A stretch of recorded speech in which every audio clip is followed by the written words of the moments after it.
बेंसी के वचनामृत bold number 102 cassette number 63 तारीख 6/2/2000 श्री देवचंद भाई।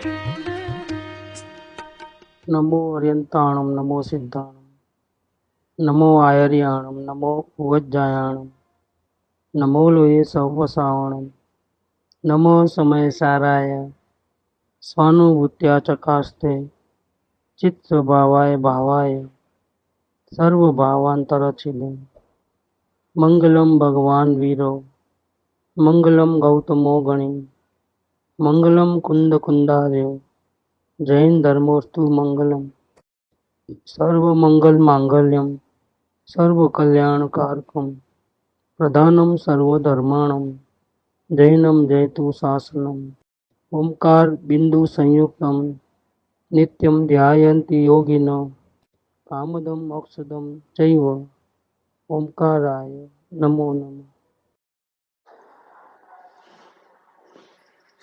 पूज्य बेन श्री के वचनामृत 102 आत्मा सर्वोत्कृष्ट है, आश्चर्यकारी है। जगत में एनाथी ऊंची वस्तु नहीं, એને કોઈ લઈ જઈ શકતું નથી।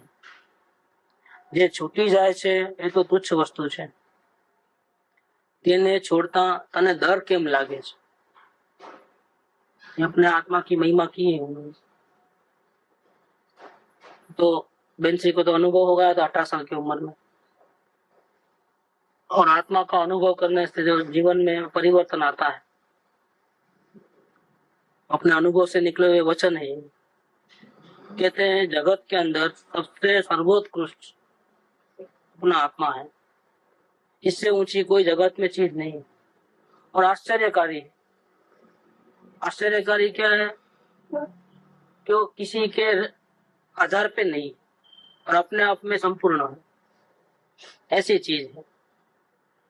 किसी की जरूरत नहीं है, हेल्प की जरूरत नहीं है, किसी की मदद की उनको जरूरत नहीं है, स्वयं रक्षित, उसमें कभी प्रॉब्लम आता नहीं है, ऐसा है।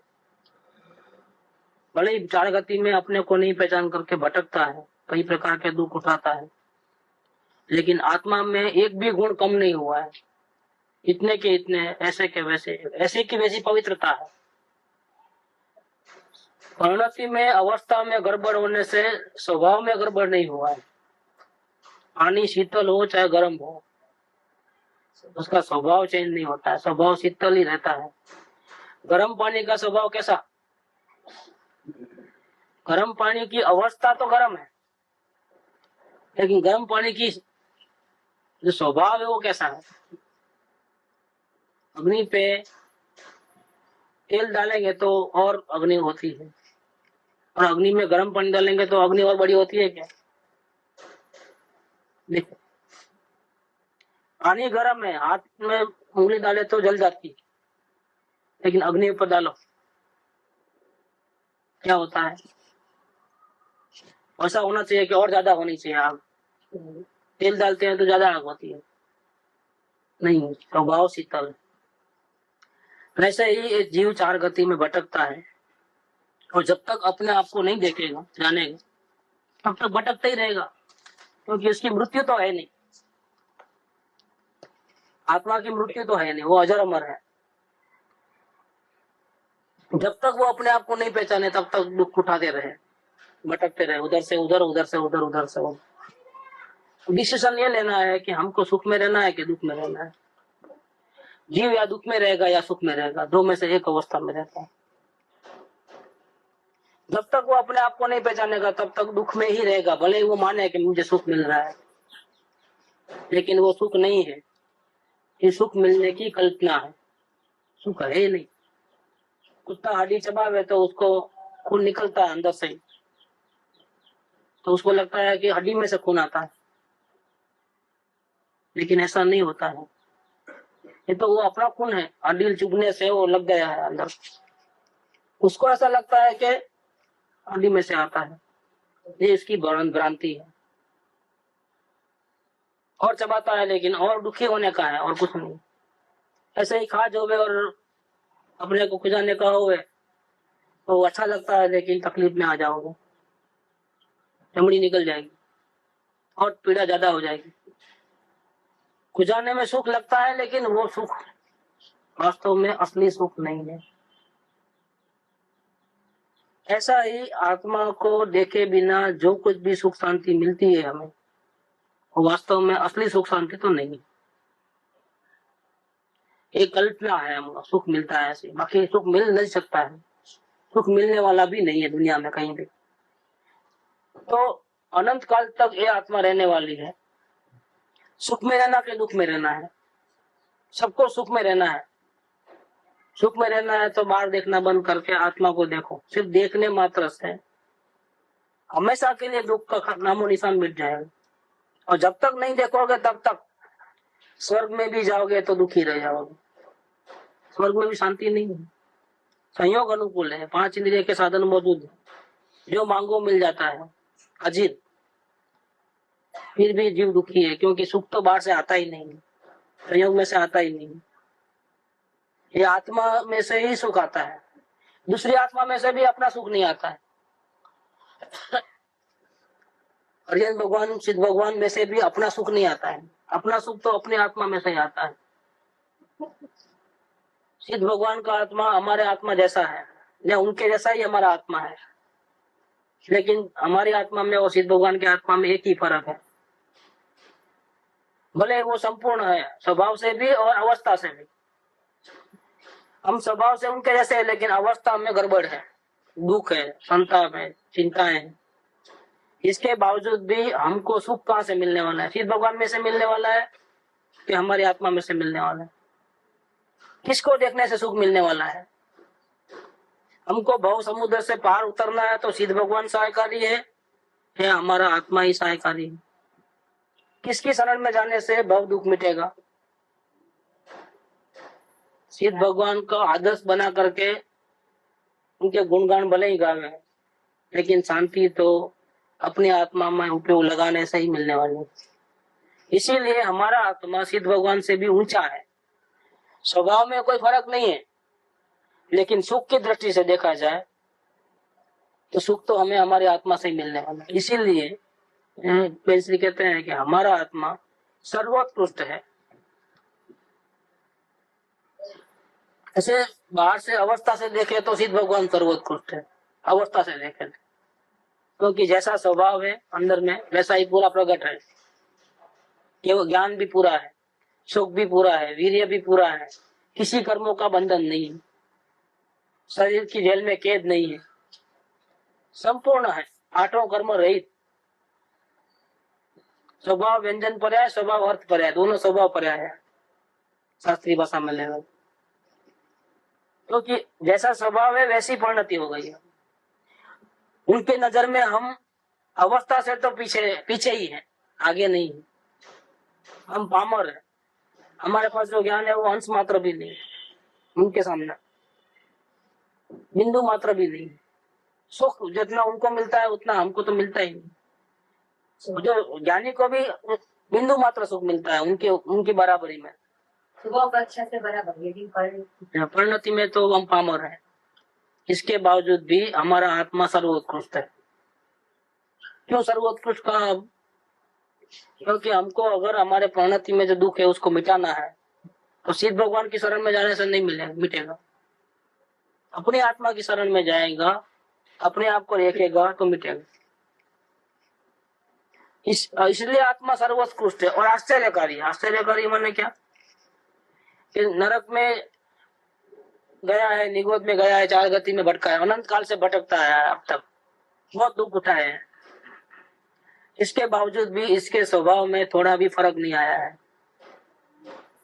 मिठाई रखो कितनी भी अच्छी हो, 10-15 दिन में बिगड़ जाती है, सड़ जाती है, गल जाती है। लेकिन ये ऐसी आश्चर्यकारी वस्तु है, अनंत काल से भटकते भटकते फिर भी इसमें कोई फर्क नहीं आया है। इसके स्वभाव में से एक गुण भी कम नहीं हुआ है। कम तो होने का सवाल नहीं है, डेप्रिसिएशन भी नहीं हुआ है, गसर का जिसको बोलते हैं वो भी नहीं हुआ है, इंटैक्ट है पूरे। और कभी होने वाला भी नहीं है कम, अनंत काल के बाद भी कम होने वाला नहीं। भगवान बन जाएगा आनंद शांति मिलते रहेगी हर वक्त आत्मा में से, फिर भी शांति का भंडार वैसा का वैसा रहेगा, ज्ञान का भंडार वैसा का वैसा रहेगा, इसमें कमी आने वाली नहीं। इसलिए आश्चर्यकारी है, जगत में उससे ऊंची वस्तु कोई नहीं है। मूल्यवान पदार्थ ये हीरा मोती जहर जवेरात, उसकी कोई वैल्यू नहीं। 50 कैरेट का हीरा हो ना, भले न करोड़ों अब्जों रुपए का हो, चैतन्य के सामने किसकी वैल्यू? सूर्य चंद्र की वैल्यू नहीं। सारी दुनिया इकट्ठी मिला करके भी इसको तोल में रखे तो कोई यही बढ़ जावे, वो नहीं बढ़े। वो तो ताजू वाली बात आती है ना भगवानी जी, दूसरा पल्ला तो उलट जाता है। इतनी महिमावंत पदार्थ है, इससे ऊंची वस्तु कोई नहीं है और इसको कोई ले जा सकता नहीं है। दूसरी पदार्थ होवे तो कोई चुरा के लेके जावे, कोई रॉबरी होवे, इसको तो कोई नहीं लेके जावे। तो समझो हाथ को तलवार मारे तो भी वो अंदर यहाँ तक आत्मा है, ये अलग हो गया तो यहाँ का जो वो आत्मा के प्रदेश से वापिस यहाँ आ जाएंगे। हाथ के 2 टुकड़े होने से कोई आत्मा के 2 टुकड़े नहीं हो सकते, वो एक प्रदेश यहाँ आ जाते हैं। जला दो पूरे शरीर को तो भी आत्मा मरने वाला नहीं, उसी जगह चले जाता है। मर नहीं सकता, सड़ नहीं सकता, गल नहीं सकता, नाश नहीं होता उसमें। सर पे बम गिरे, शरीर का एक टुकड़ा भी ना मिले, फिर भी आत्मा नहीं मरता है। ऐसी आश्चर्यकारी वस्तु है, इसको कोई जबरदस्ती उठा के नहीं ले जा सकता है। शरीर को उठा के लेके आ सकता है, आत्मा को नहीं लेके आ सकता। भूखा रखने से शरीर को पीड़ा हो सकती है, मतलब पीड़ा मतलब क्या? वो भूखा रहे वो हो गए, लेकिन आत्मा को तो भूख लगती ही नहीं, आत्मा कभी कुछ खाता ही नहीं। फिर हमको 2-4 दिन खाने को नहीं मिले तो तकलीफ होती है ना। तेरे को शरीर के प्रति मोह है, इसलिए शरीर भूखा रहने से, कमजोर होने से और तुझे ऐसा नहीं होना है, ऐसी तेरी अपेक्षा होने से तुम दुखी होते हो। तुमको तेरा स्वरूप का पता नहीं है, तेरे स्वरूप की तुझे महिमा नहीं है, इसलिए तुम दुखी होते हो। नरक में अभी सैनिक राजा है तो उनको तो मार पड़ती है, वहां पर बहुत तकलीफ होती है, संयोग तो बहुत तकलीफ वाले हैं। राय राय जितने टुकड़े करते हैं, शरीर जलाते हैं, काटते हैं, गन्ने का रस कैसा निकालते हैं ऐसा उसमें खींच डालते हैं। किसको? वो ज्ञानी है, सहायक समय दृष्टि, पूर्व कर्म के कारण वहां गए हैं, बंधे हुए हैं, तो भोगना ही पड़ता है वो तो। लेकिन सुखी है कि दुखी है? जैसे गन्ने के रस को निकालते हैं ना, वो गन्ने के रस को ऐसा निकालते, कंचे में डाल करके ऐसा दबा के पीसते हैं, वैसा ऐसा हाल हवाल होते हैं वहां पर। शरीर में 1008 रोग है, मां भयंकर, लेकिन सुखी है कि दुखी है? सुखी है वहां पर। तो सुखी है क्योंकि मैं आत्मा हूं, मैं शरीर नहीं हूं, ऐसा उनको अनुभव है। और शरीर अच्छा रहे तो मैं अच्छा रहूं, ये प्रतिकूलता मिल जाए तो मेरे को शांति मिले, ऐसा अभिप्राय खत्म हो गया है। ऐसी अपेक्षा नहीं है। अपेक्षा है तो दुख है, अपेक्षा नहीं है तो दुख है। तो जिसको देखने से, अनुभव करने से दुनिया भर की अपेक्षाएं खत्म हो जाए और विपत्ति में भी जीव शांति से रहे, कोई प्रॉब्लम ना हो, उनकी कर्मों की निजरा होती है, नया बंधन होता है नहीं, और सुखी है, अपने से ज्यादा सुखी है वहां पर। ऐसी हालत में भी क्योंकि भान है कि मैं शरीर नहीं हूं, जो कुछ भी गड़बड़ हो रही है, टूटना फूटना जो भी हो रहा है, पीछे जाना हो रहा है, सब शरीर में, मेरे पड़ोस में हो रहा है, मेरे में नहीं हो रहा है। मेरे को तो कोई काट सकता भी नहीं है, मार सकता नहीं है, कोई पटक सकता नहीं है, कोई दुख दे सकता नहीं है मेरे को। अपने को तो कोई कुछ ठीक से नहीं बुलाया तो भी तकलीफ हो जाए, देखो। और यहाँ इतनी मार पड़ती है तो कोई तकलीफ नहीं। इसका कारण है आत्मा की शरण ली हुई है, मैं आत्मा हूं ऐसा भान है। हम अभी का अभी सुखी हो सकते हैं अगर हम अपने आत्मा को देखें। सोगानी जी कहते थे ना, 70 लाख की आबादी में मैं अकेला सुखी हूँ। 3 दिन के भूखे थे, कर्फ्यू लगा हुआ था, खाने को नहीं मिला था। किसी ने पूछ लिया मजाक में, कहाँ गया आपका त्रिकाड़ी ध्रुव, कैसा है, मजा में है कि नहीं है? मजाक उड़ाया। आटा खाना पड़ता है वो भी मंग के बाजू वाले के पास से। ऐसा लग रहा है त्रिकाड़ी ध्रुव में शांति है कि नहीं है? त्रिकाड़ी ध्रुव तो स्वभाव है, उसमें शांति तो है ही है, लेकिन इस पूरी दुनिया के अंदर, पूरे कलकत्ता के अंदर मैं अकेला सुखी हूँ। ये वचन निकले, कहां से निकले ये वचन? ये ज्ञान दशा का प्रतीक है। ज्ञानी कभी दुखी होते नहीं, होवे तो वो ज्ञानी नहीं। कि दुखी तो अपेक्षा है तो दुखी होते हैं ना, अपेक्षा ही खत्म हो गई है ज्ञानी। किसी वस्तु की जरूरत ही नहीं है, किसी की अधीनता नहीं, किसी का। दुखी है, दुख व्यक्त करते हैं फिर भी ज्ञानी। क्यों? उनको संसार में रहना अच्छा नहीं लगता है, क्यों? दुखी क्यों है फिर? दुखी इसलिए है कि स्वरूप में निरंतर नहीं रह सकते।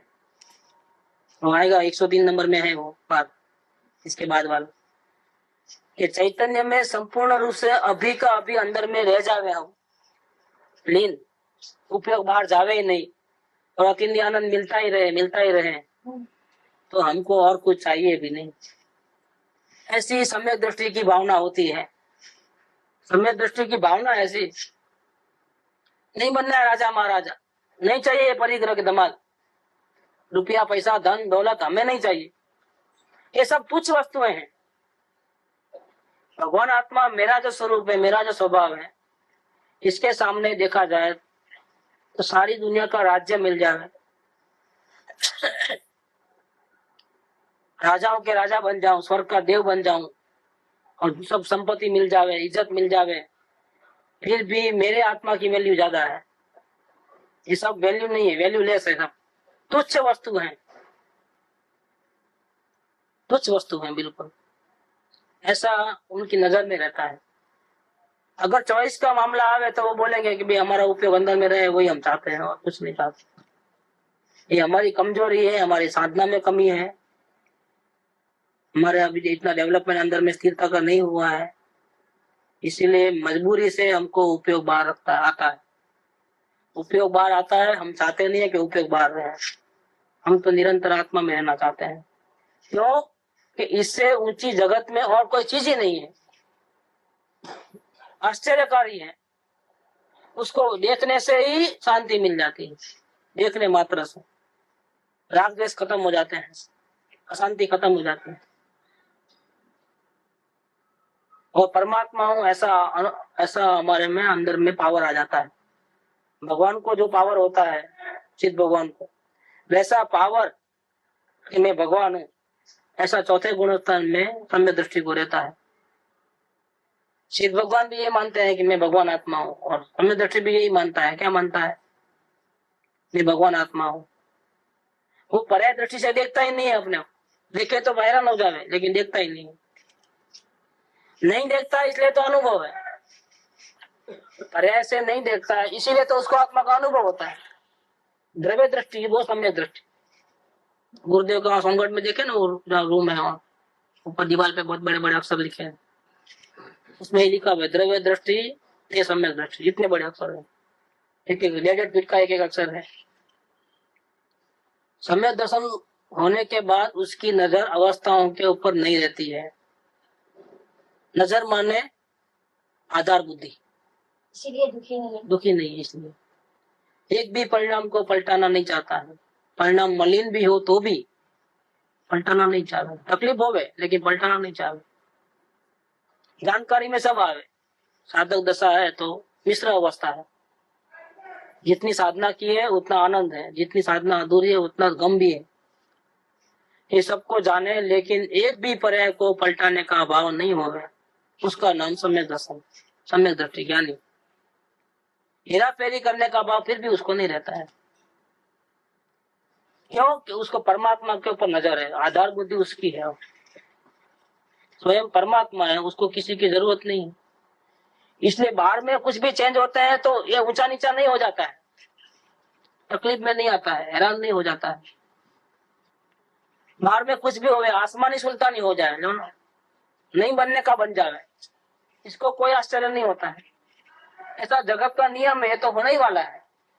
ऊंचा नीचा, उठा पटक, पर्याय का बदलना, क्या से क्या हो जाना, तो कोई नई बात थोड़ी है। इसमें रोना क्या धोना क्या, क्योंकि जो लिखा क्या है वही होने वाला है, उसमें कोई फेरा होने वाला नहीं है कुछ। तो घबराता नहीं है जीव।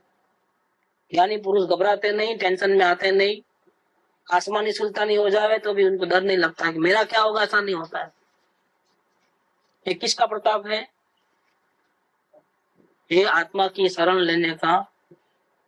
लेने के कारण से ये गरिमा आई है। इसीलिए जिसकी शरण में जाने से इतना बड़ा चेंज आया, तो ये आत्मा महिमा बनता इसलिए आया है। इसको कुछ कोई ले जा सकता नहीं, ये मेरे से अलग नहीं हो सकता है कभी भी।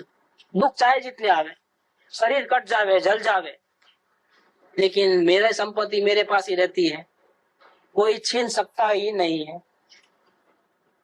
और जो कुछ भी छीना जाता है, छूट जाता है, मेरे से अलग हो जाता है,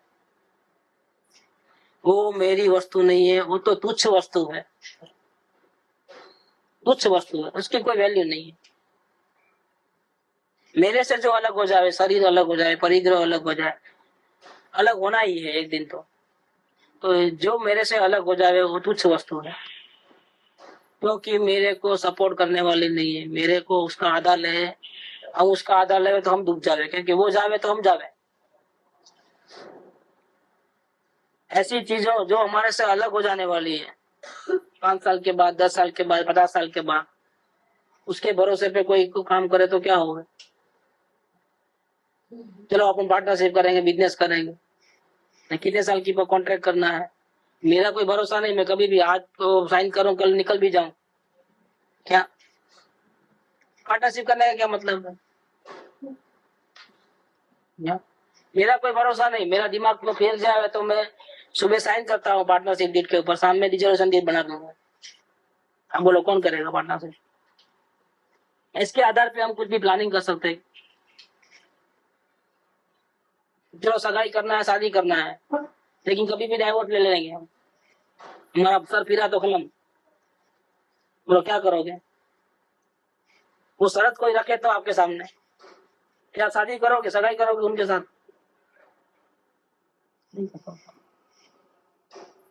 ऐसे जो संयोग है, भले कितने भी अच्छे क्यों ना हो, क्या, लेकिन उसका साथ छूट जाता है हमारे से, वापिस हम दुखी के दुखी रह जाएंगे। ऐसा साथ, ऐसा आदर पराई वस्तु का हमको क्यों चाहिए? क्योंकि वो वैल्यू नहीं है, वैल्यू लेस है हमारे लिए। कितनी भी सुंदर चीज हो, लेकिन हमको सपोर्ट नहीं मिलता हो, हमको उसका आदर नहीं लेना होता हो, लेवे तो भी हम भरोसा नहीं रहता है। शांति मिले तो भी एक पल 2 पल का शांति मिले, या साल 2 साल का शांति मिले। बहुत सुंदर वस्तु है, बहुत अच्छी वस्तु है, क्या फायदा बताइए? लेके आए वो कांच के खिलौने आगरा से, घर में सजाएंगे, लेके आए, क्या हुआ? पैकेट खोलते ही गिरा हाथ से और टुकड़े टुकड़े। सजाने के एक दिन भी नहीं रखे क्या? एक दिन भी। तो ये चीजें कैसी है? मूल्यवान है कि तुच्छ है? इसका खुद का कोई भरोसा नहीं है कि टिकेंगे कि नहीं टिकेंगे, कितना दिन टिकेंगे, तो फिर इसका आधार क्यों लेवे? ये सब तुच्छ वस्तु है। इसलिए ज्ञानी को तो अपना स्वरूप मिल जाए तो ऐसी तुच्छ वस्तुओं के पीछे पड़ते भी नहीं। क्या जिनको परमेश्वर का दर्शन हो गया है, वो ऐसी तुच्छ वस्तुओं के पीछे भागते नहीं, ये चाहिए नहीं, वो चाहिए नहीं, ऐसा चाहिए, इसके बिना नहीं चलेगा, नहीं, सब तुच्छ वस्तु है। जगत में किसी की महिमा नहीं है, अब किसी की भी महिमा नहीं है। तो जो छूट जाता है वो तुच्छ वस्तु है, उसको छोड़ते हुए तुझे डर क्यों लगता है? ये सवाल किया है कि मैं आत्मा में चले जाऊंगा तो दुकान का क्या होगा? ये दुकान ऐसे भी छूट जाने वाली है, कब तक चलोगे दुकान, कब तक जाओगे? जब तक शरीर साथ देगा, जब तक बोझा रहेगा, जब तक बोझा उठा सकोगे तब तक जाओगे। आखिर एक दिन थकना है, गांव की सेवा करते करते एक दिन थकोगे, नहीं थकोगे तो तुम दुकान में बैठे हो और दुकान से तुमको यमराज उठा के लेके जाने वाला है। तुझे दुकान में रखने वाला नहीं है। हमारे एक मुमुक्षु थे सिकंदराबाद में, हसमुख भाई का, घर से खाना खा के आए, दुकान पे पेपर खोले, पढ़े, खत्म। दुकान से उठा के लेके जाएंगे, आपका साथ छूटने वाला। कोई किसी पे भरोसा रखे ऐसा नहीं रहा। तब जब ऐसी वस्तु जब आपसे अलग हो जाती है तो डरते क्यों हो? छूट गई तो छूट गई, नहीं चाहिए हमको ऐसी आधार बुद्धि। जीवन भर साथ में रहने का वादा करते हैं और संबंध बांधते हैं, लग्न करते हैं, घर बसाते हैं, गारंटी है कि वो जिंदगी भर साथ में रहेंगे, 10-20 साल भी साथ में रहेगा, कोई गारंटी है? जिंदगी भर की तो बात जाने, कोई गारंटी नहीं। फिर ऐसा आधार छूट जाता है तो रोने दो ना क्या।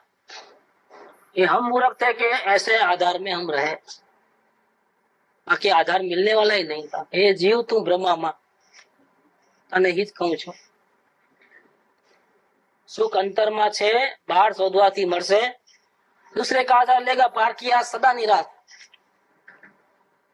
भरोसा रखना ही नहीं किसी। कल एक से चर्चा हुई कि हम जाते हैं सदगुरु के पास, उनके वचन पर सुनते हैं, एकदम शांति लगती है, क्योंकि बहुत अशांतिमय जीवन है बिजनेस का, बहुत अशांतिमय जीवन है। और जब से मोबाइल आया है तो शांति नहीं है। क्या कहीं भी जाओ तो थिएटर में जाओ तो भी पीछा नहीं छोड़ रहे, मर जाता है। बोले घर पे जाएंगे तो क्या होगा हाल हमारा, अभी से हम डरते हैं। मोबाइल शुरू, कारीगरों के शुरू, इधर के शुरू, इधर सब चारों से फायरिंग होती है। ये जीव अकेला क्या करे बेचारा, इतना फैलावा करके रखा है बिजनेस का। बाहर गांव से ट्रंक लावे, ये माल बेच देना, ये ऐसा कर देना, उधर जैसे कलेक्शन करना, उधर ये करना है। दम दम चल रहा है एकदम, और बहुत जबरदस्ती करके जाते हैं। संडे संडे मिलता है, हाँ शांति लगती है।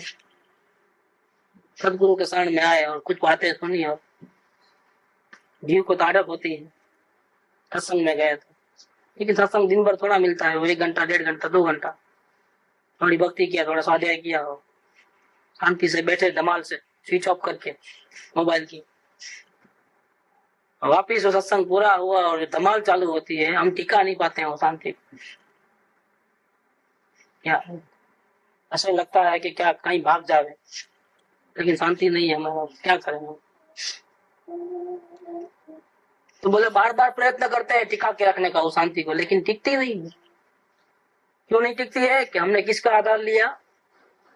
सदगुरु का लिया, सत्संग का लिया, जो छूटने वाले हैं।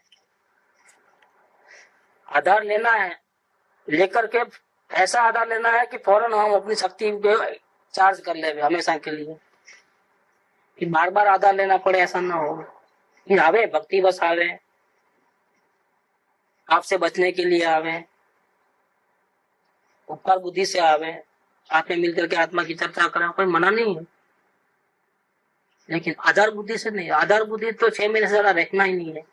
6 month is the maximum time limit. 6 महीने के अंदर आप ऐसी साधना कर लो कि अपने आधार पे खड़े हो जाओ। इसके बाद में भी आपको आना है तो आ सकते सत्संग में, मना नहीं है। आधार बुद्धि से नहीं आना। 6 महीने के साथ में ऐसी साधना कर लो कि अपने पांव पे खड़े हो जाओ। कब तक बाबा गाड़ी में बैठोगे?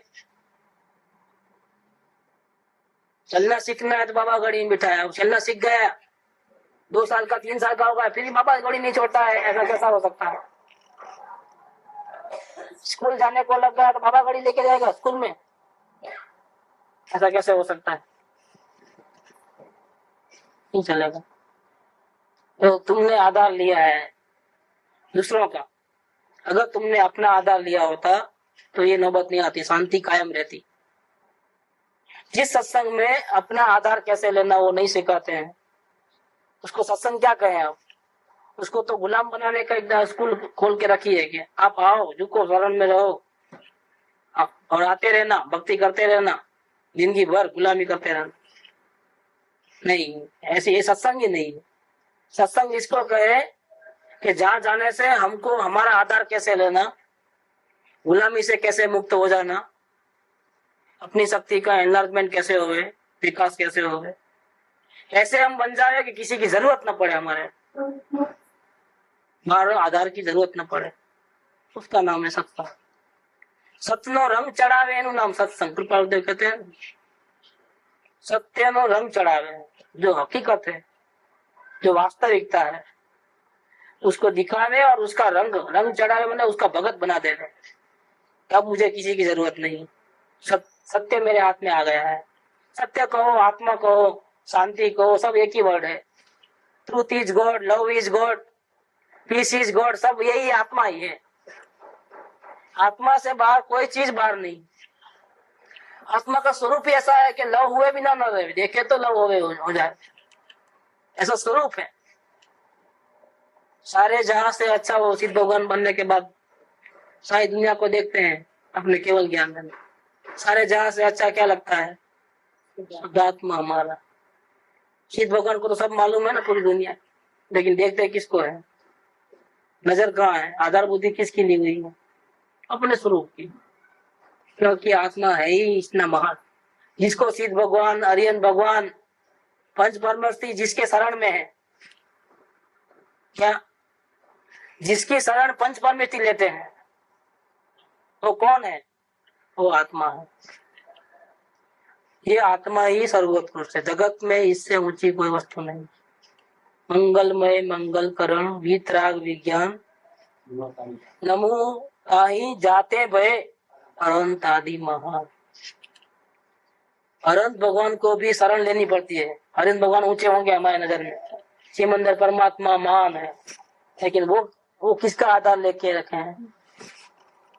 सिद्ध भगवान हमारे आदर्श है, लेकिन वो किसके शरण लेते हैं? सिद्ध भगवान भी किसी के आधार पे महान बने हैं।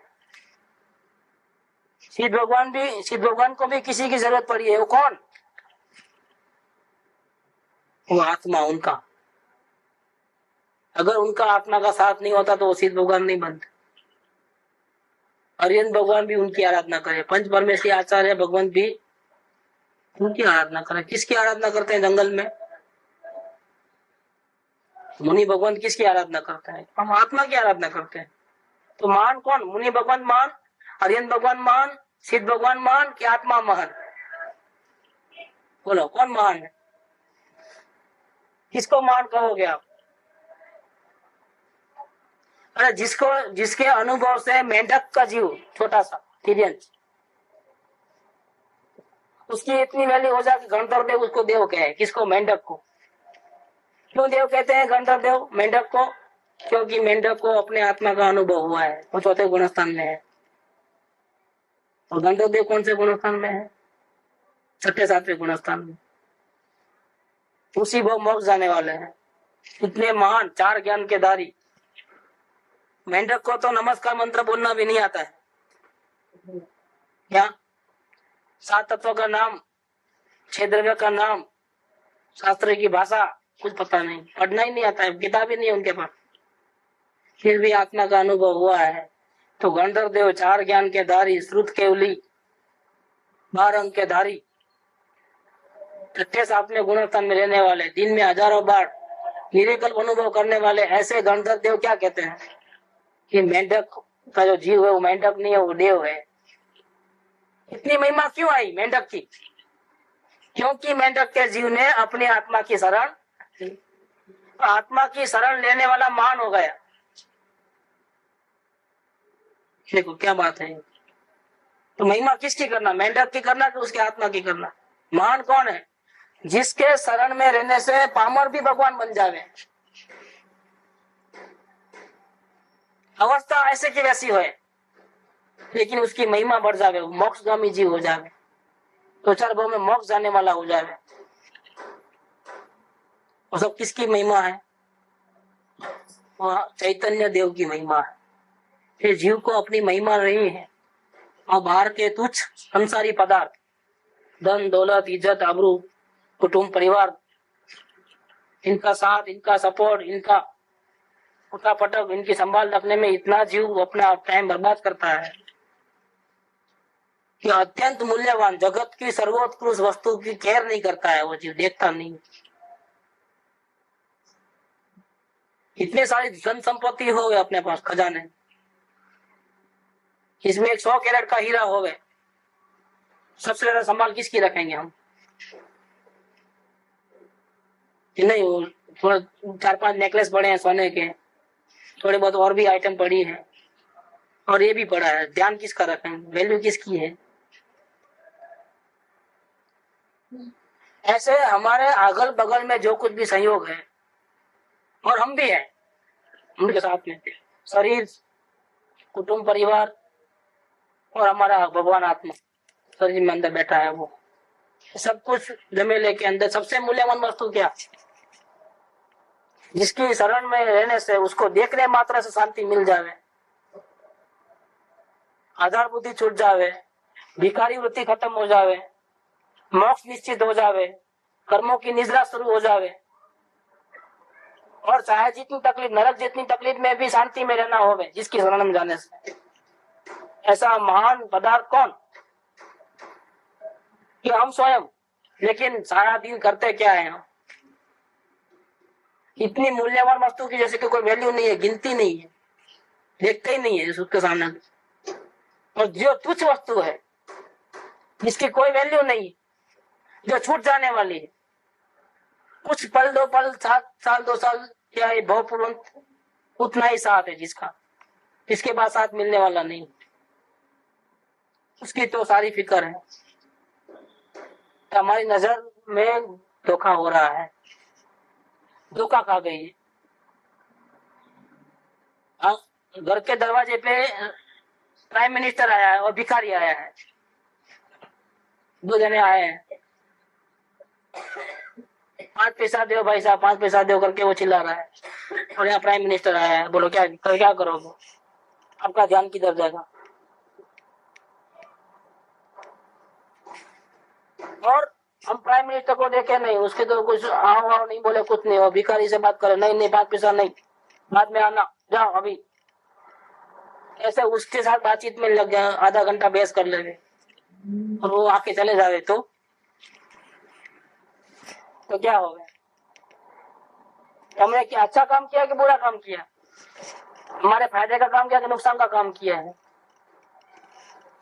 मूल्यवान जो चीज है उसकी मूल्य नहीं समझोगे तो आपका ध्यान कचरा कुंडी में है, आपको कोई नॉलेज नहीं है, आपको कोई विवेक नहीं है, आप समय खपा देते हो बेकार का, मूल्यवान समय आपका चले जाता है।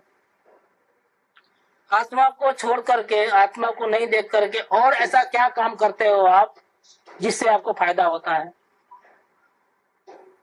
आत्मा को छोड़ करके ज्ञानी पुरुष पूजा भक्ति करना भी नहीं चाहते, आत्मा की शांति भंग हो गए तो वो भी नहीं करना है।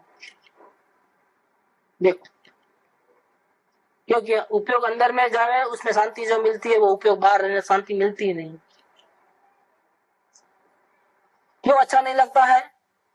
कि अशुभ भाव में होवे तो शुभ भाव अच्छा लगे। शुभ भाव किसको अच्छे लगते हैं? दिन रात पाप के धंधे करते हैं तो फिर उसको पूजा भक्ति में इंटरेस्ट आएगा, लेकिन जो अपनी आत्मा की आराधना करते हैं उसके मुकाबले में क्या लगता है? ये सब चीज आत्मा की शांति में जो पड़ा है उसको अगर आप बोलो कि आप पूजा करो आधा घंटा, जो ज्ञाता दृष्टा भाव की आराधना कर रहा है, सहज विचरण है उदयाधीन, उसको बोलो कि आप आधा घंटा भक्ति में आना, पूजा में आना, इधर आना, नियम में बांध दो उसको, कि क्या होगा?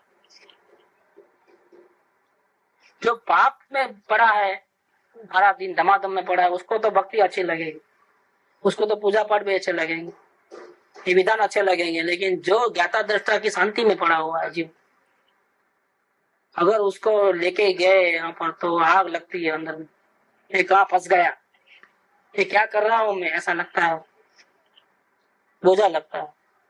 जिसको शुभ भाव भी बोझा लगता है। किसको बोझा लगते होंगे शुभ भाव? जिसको ज्ञाता दृष्टा भाव की साधना साधी हुई है, वो शांति मिली हुई है, उसके सामने ये शुभ भाव क्या है? उसके सामने ये शुभ भाव तो जहर तुल्य है, बोझा रूप है, उसको अच्छा नहीं लगता है, टेंशन लग जाता है। अरे अवलोकन करने वाले को नहीं सुहाते, ज्ञानी को कहाँ से सुहाएंगे? कोई भी जो विधान है जो अवलोकन करने वाले को भी बुरा लगेगा, कुछ मन चौंटेगा नहीं अंदर, कहाँ आ गए, कैसे हो गया, ये सब क्या है, कुछ समझ में नहीं आ रहा है, टेंशन क्रिएट हो जाता है।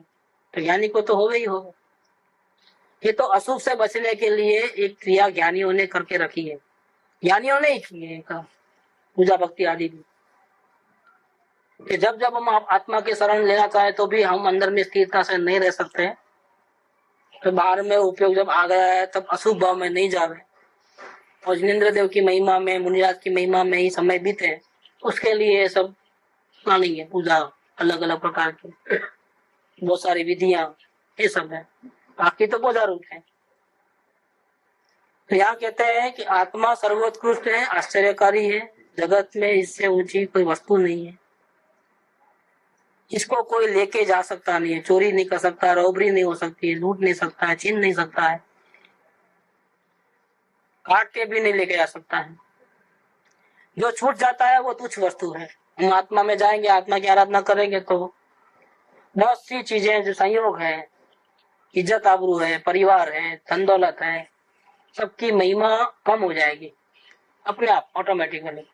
आत्मा की महिमा आने से, आत्मा को जानने से, आत्मा की अनुभूति करने से संसारी पदार्थ की महिमा हमारी नजर में कुछ भी नहीं,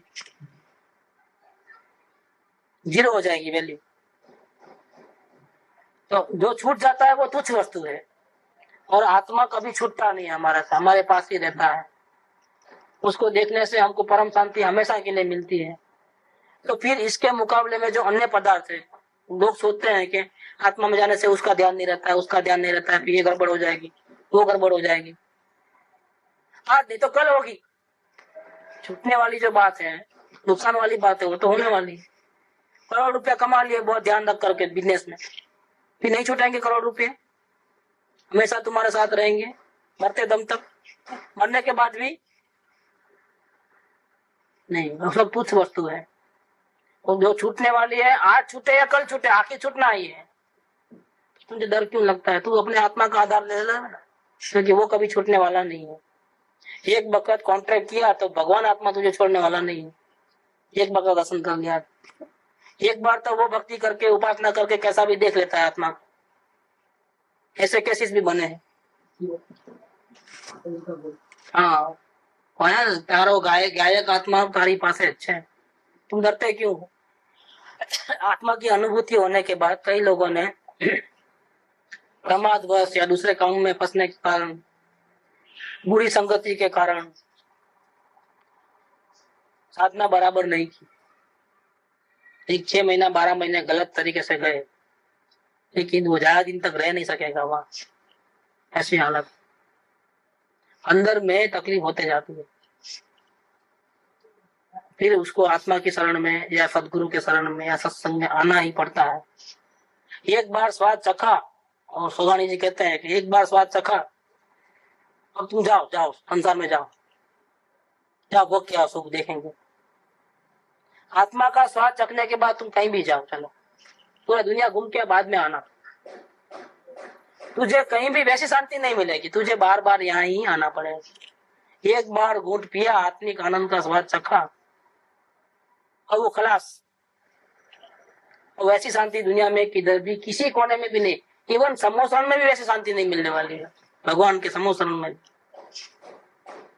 वो शांति और वो आनंद को पीने के लिए, वो रस लेने के लिए, उसको तो वापिस पलट करके अपने आत्मा के शरण में ही आना पड़ेगा। नहीं तो ऐसा आनंद तो कहीं भी नहीं मिलेगा, न स्वर्ग में है, न पाताल में है, न मध्यलोक में किधर है,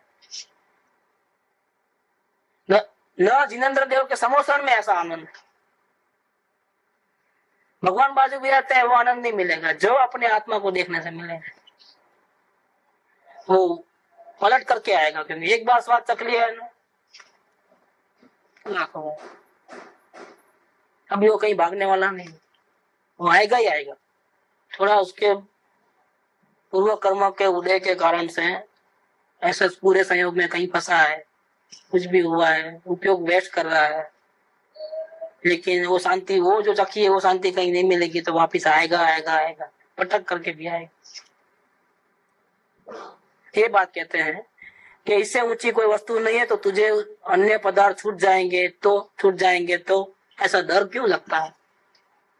तुझे परमात्मा मिल जाएगा, तुम डर को छोड़ दे, सब छूट जाओ, लेकिन मुझे सिर्फ आत्मा चाहिए। ऐसा करके अपने आत्मा के शरण में एक बार आ जाओ, फिर चिंता नहीं रहेगी किसी बात की। और 103 में भी ये बात कहते हैं कि ज्ञानी को हमेशा ऐसी भावना होती है कि चैतन्य में अभी का अभी अंदर में स्थिर हो जाता हूँ, तो मुझे संसार की और कोई चीज नहीं चाहिए। क्यों? कि मेरे आत्मा से ऊंची चीज तो जगत में कोई है ही नहीं। तो ज्ञानी को पता है उपयोग बाहर है, ज्ञानी का मानो स्थिरता में कमी है, उपयोग वहां भटकता है, उपयोग बाहर जाता है, लेकिन और हंसते हुए दिखाई देते हैं बाहर से। कोई जॉब सुनाया और सुनते हैं और अच्छा लगता है और खुद भी हंसते हैं। ऐसी परिस्थिति के अंदर आधार बुद्धि किसकी है? ऐसी परिस्थिति के अंदर अपने आत्मा की आधार बुद्धि है कि नहीं। बाहर में मजा आपकी ऐसा लगता है ना, हंस रहे हैं ना, खुशी मना रहे हैं ना, बर्थडे केक काट रहे हैं ना, नहीं कुछ भी हो, आधार बुद्धि तो आत्मा की रहती है। देखो ऐसा वो अंदर में श्रद्धा का फर्क है। आचरण में लिखता है ऐसा, लेकिन श्रद्धा इतनी मजबूत है कि अपने आत्मा से ऊंची कोई दुनिया में चीज नहीं, आधार बुद्धि नहीं आती। वो चाहते हैं अपने आत्मा को ही चाहते हैं। जो प्रेम आत्मा से करते हैं, जैसा प्रेम आत्मा से करते हैं, वैसा प्रेम किसी के साथ बाद में हो सकता ही नहीं है। इसलिए वो क्या चाहते हैं कि चैतन्य में अभी वर्तमान में अगर हम अंदर में लीन हो जाते हैं तो हमें और कुछ चाहिए ही नहीं। ऐसी सम्यक दृष्टि की भावना होती है, भावना ऐसी होती है। इसलिए नहीं कहते हैं कभी कभी कि ऐसे बैठे हैं और उपयोग अंदर में चले गए, ऐसे बैठे हैं समझ लो, और वेदन चालू हो गया तो फिर कोई सोचे कि नहीं जरा पलाटी अच्छा मारकर बाद में शुरू करें तो गया तो मामला गया। वो तो वैसे के वैसा ही कर लो जो भी होता है, थोड़ा ठीक ठाक होकर के बैठ करके अच्छा करो तो गया वो सब प्रॉब्लम। इसका कारण क्या है? और कोई चाहना रखा तो गड़बड़ है, सब गंवा दिया। तो जिस हालत में जैसा है वैसा ऐसे ही अपने अंदर में रहो, कोई अपेक्षा नहीं, कोई ऐसा नहीं ऐसा नहीं वैसा नहीं, कुछ नहीं। कृत्रिमता से तो हाथ में आने वाली चीज नहीं। बार बार बहुत सूक्ष्म है। वो प्रैक्टिस से ही मालूम पड़ता है। ये सब चीजें तो प्रैक्टिस करते करते ही मालूम पड़े। सब बातें शास्त्र में लिखी होती नहीं है, और लिखी भी है तो बोला भी नहीं जाता, समझ में भी, बोलने से फायदा क्या? समझ में नहीं आवे तो क्या फायदा? 108 में तो बिल्कुल क्लियर लिखा है ना, समझ में नहीं आवे तो क्या फायदा? पढ़ लो चलो, नहीं आता समझ फिर लिख के क्या फायदा? ये तो विकल्प आया तो लिखे हैं, विकल्प नहीं आएगा तो लिखेंगे भी नहीं। हमारा डायरी लिखना बंद हो गया 1 साल से तो, और लिखते हैं तो कभी जबरदस्ती लिखते हैं, अभी डायरी लिखना ही बंद हो गया। क्या लिखें? पर्सनल कॉन्टेक्ट से जो लाभ होता है वही होता है, जिसके नसीब होते हैं वो उसको मिलता है, बाकी नहीं मिलता। बाकी हम लिखेंगे और लोगों को फायदा होगा तो होगा, नहीं होगा तो नहीं होगा, इतना बोझा भी नहीं रहता है। क्योंकि लिखे कितना भी क्लियर शब्दों में, लेकिन समझने की योग्यता होगी तो ही समझे, नहीं तो क्या को समझे। पर्सनल कॉन्टेक्ट में भी सब लोग थोड़े समझते हैं, रोज सुनने के बाद भी सबको थोड़ी असर होती है। वो तो बैठे हैं, पुण्य खपाते हैं, पुण्य के कारण आए हैं, और साल के साल बीत जाते हैं, सत्संग करते जाओ, रगड़ रगड़ रगड़ रगड़ करते जाओ, और 6 महीना क्या 12 महीना 1.5 साल हो गया, फिर भी वहां के वहीं क्यों? आत्म भावना लेकर के नहीं आते हैं, और बात जो कहते हैं उसका अमलीकरण नहीं, और जीवन बदलता नहीं है, जीवन वैसा का वैसा, बस यहाँ सुने नीचे उतरे सब गए, आप अपने उसमें आ जाते हैं। इसलिए असर नहीं होती, अपनी अपेक्षाएं छुट्टी नहीं है। क्यों नहीं छुट्टी है? क्या अवलोकन नहीं है तो अपेक्षा ऐसी की वैसी रहते हैं। अवलोकन सही नहीं किया है तो अपेक्षा वैसी की वैसी रहती है संसार की, जीवन बदलता नहीं है, और ऐसा कि वैसा रगड़म पट्टी चलती है। उसका कोई फायदा थोड़ा है, कोई फायदा नहीं है। लेकिन यहाँ तो भावना समय दृष्टि की ऐसी होती है कि अपेक्षाएं छुट्टी है, जो उसको लगता है कि ये तो करना ही पड़ेगा, ऐसा तो करना ही पड़ेगा, इतनी जिम्मेदारी मेरे ऊपर है तो ये तो करना ही पड़ेगा। लेकिन अब जिम्मेदारी बोझ लगती है, पहले तो करना ही, मैं नहीं करूंगा तो कौन करेगा। अब ऐसा लगता है कि जैसा कि मैं कोशिश ने फंसा दिया है अपने, अवलोकन करने वाले को ऐसा लगेगा। करना पड़ता होगा, लेकिन ये इतना टेंशन बढ़ गया उसका कि कैसे निभा पाएंगे। अब निभाना मुश्किल है, अवलोकन करते करते निभाना मुश्किल है, जिम्मेदारी को निभा नहीं सकते। बहुत मुसीबत, बहुत टेंशन आ जाता है। और ये ऐसा ऐसा टेंशन होता है ना, ऐसी चक्की पीछे जाती है कि लोग या तो अवलोकन को छोड़ देते हैं या फिर संसार को छोड़ देते हैं। दो में से एक बात बनती है, दो में से एक बात बनती है। क्योंकि संसार का कार्य रहता है, एक बजे आत्मकल्याण का कार्य। दोनों को एक साथ में नहीं संभाल पाते हैं, टेंशन क्रिएट होता है। जो टेंशन क्रिएट होता है, इसमें कोई लोग घबरा करके इस साधना को छोड़ देते हैं कि नहीं अभी नहीं, बाद में। और कोई लोग इसको पकड़ लेते हैं कि नहीं चाहे कुछ भी हो, मुझे तो अब साधना करनी ही है, ऐसा करके पीछे पड़ गए, अवलोकन के पीछे पड़ गए, घटके एकदम। तकलीफ आवे तो आने दो, मैं छोड़ूंगा नहीं इसको। तो एक चमत्कार होता है, संसार की सारी क्रियाएं होने पर भी अभिप्राय छूट जाता है, अभिप्राय में संसार खत्म हो जाता है। तो वापस क्या करता हूँ, जो आगे ये अपेक्षा छोड़, कोई अपेक्षा जो होगा देखा जाएगा, मेरे को तो यही करना है। ऐसा संयोगों की ठीक ही रहे, अच्छे ही रहे, ऐसी जो अपेक्षा है, वो अपेक्षा छोड़ के आता हूँ। और अपेक्षा छूटने से जो आनंद आता है अंदर में, जो बोझा उतर जाता है। काम कर रहा है लेकिन पहले बोझा रख के करता था, अब काम कर रहा है अपेक्षा बिना काम करता है। कोई गाली देवे, कोई अच्छा बोले, कोई कैसा बोले, प्रॉफिट होवे कि नुकसान होवे, मेरा काम तो यहाँ अवलोकन का साधना मेरी करनी है, वो चल रही है। अब जो आके जो होवे होवे, नहीं होवे नहीं होवे, ऐसा पूरा दृढ़ निश्चय या आत्मकल्याण का कर लेता है तो संसार छूट जाता है नजर में से, आधार बुद्धि छूट जाती है संसार की। और नहीं तो क्या होगा, दो गाड़ी पे सवार तो हो नहीं सकता है, टेंशन क्रिएट होता है। तो बहुत सारे लोग क्या करते हैं, अवलोकन की साधना छोड़ देते हैं। और वो सभी को बहुत अच्छा लगता है। और जो अपेक्षा छूट गई ना, जो तीसरा जो रास्ता ऐसे पकड़ा है, पलटा नहीं वो, ये अपेक्षा छोड़ के आगे बढ़ रहा अवलोकन, तो वो जो सभी को अच्छा लगता है, संसारी लोग को। क्योंकि आग्रह नहीं है। बच्चे को बोला तुम्हें टीवी बंद कर, लेसन कर, वो टीवी चालू रखता है, क्या करोगे हम। ये मारम तोड़ी, पहले तो गुस्सा आता था, तमाचा मारना, जबरदस्ती बिठाना, तब तक बिठाओगे। वो निश्चित जैसे बाहर निकलो दूसरे काम के लिए, लेसन छोड़ करके वापिस टीवी ऑन करके बैठ जाएंगे। बाद में कोई बोलेगा कि आप जाते ही ऐसा हुआ था, फिर गुस्सा, फिर धमाधम, फिर दो चार मारो, डराओ धमकाओ, क्या असर गिरता है। अब वो बच्चे की नजर में जो कंट्रोल करने वाला वो दुश्मन है कि दोस्त है, और उसकी एक बात मानेगा वो। अंदर में तो ऐसा चलता है कि अब मेरा भी वक्त आएगा तो देख लूंगा मैं, मेरे को भेजना, कोई काम बोलना कैसे करता हूँ। देखो वो उसको इतना वेर रहता है, एक काम बोले तो फेंका मारता है, नहीं जाऊंगा, जाओ मैं।